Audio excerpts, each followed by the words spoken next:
सतनाम के दीप जले माटी में उजास घासीदास बाबाए मिटे हर अंधिया। सतनाम के दीप जले जग में फैलाए मानव मानव एक समान संदेश सुनाए।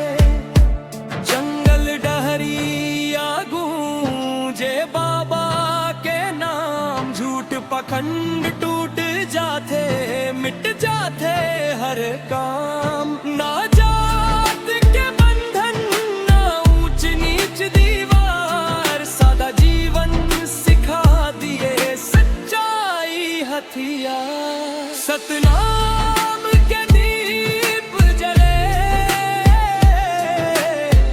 माटी में उजास घासीदास बाबाए मिटे हर अंधिया।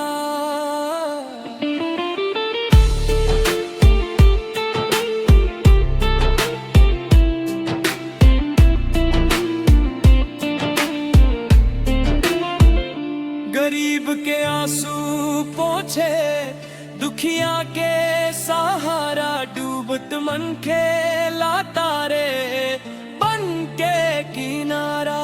सतनाम के रास्ता माजे चले मन ले, जीवन हो जाते पावन हर जन्म ले।